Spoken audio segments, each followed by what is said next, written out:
पहला पाठ। भाषा, लिपि और व्याकरण। Language, script and grammar. भाषा, लैंग्वेज। सभी मनुष्य बोलकर तथा सुनकर अपने विचारों को प्रकट करते हैं। जैसे सोहन: पिताजी, आप क्या कर रहे हैं? पिताजी: मैं अखबार पढ़ रहा हूँ। सोहन: आप अखबार क्यों पढ़ रहे हैं पिताजी? पिताजी: अखबार पढ़ने से हमें देश विदेश की महत्वपूर्ण सूचनाएं प्राप्त होती है। उपर्युक्त संवाद में आपने देखा कि पिता और पुत्र ने बोलकर तथा सुनकर अपने अपने विचार प्रकट किए हैं। हम अपने विचारों को लिखकर भी दूसरों तक पहुंचा सकते हैं। जैसे राकेश ने अपने मित्र को पत्र लिखकर अपने विचार प्रकट किए। परिभाषा: जिस माध्यम से हम अपने मन के भावों व विचारों को दूसरों पर प्रकट करते हैं और दूसरों के भाव व विचारों को जान सकते हैं, उसे भाषा कहते हैं।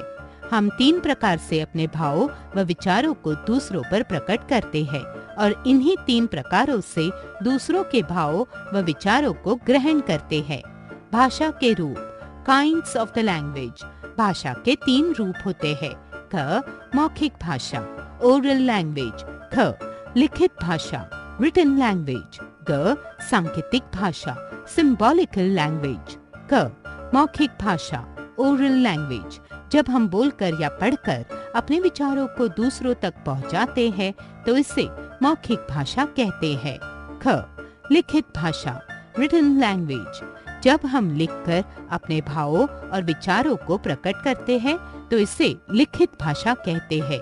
ग. सांकेतिक भाषा, सिंबॉलिकल लैंग्वेज। मन के भावों या विचारों को जब संकेतों के माध्यम से प्रकट किया जाता है तो इसे सांकेतिक भाषा कहते हैं। अन्य भाषाएं, अदर लैंग्वेजेस। संसार में विभिन्न क्षेत्रों में विभिन्न प्रकार की भाषाएं बोली जाती है। भिन्न भिन्न देशों की भिन्न भिन्न भाषाएं हैं। भारत की सबसे पुरानी भाषा संस्कृत है।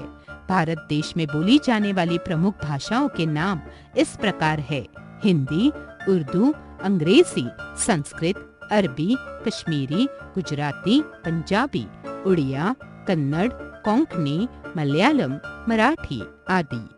हिंदी सब भाषाओं में एक ऐसी भाषा है जो सभी क्षेत्रों में अधिकांशतः प्रयोग की जाती है। यह पूरे भारत देश में बोली व समझी जाती है, इसलिए हिंदी को भारत की राष्ट्रभाषा कहा गया है। लिपि, स्क्रिप्ट। प्रत्येक भाषा के लिखने के तरीके में भिन्नता है क्योंकि इनकी लिपियां भिन्न भिन्न हैं। भाषा के लिखने में जिन चिन्हों का प्रयोग किया जाता है उन्हें लिपि कहा जाता है।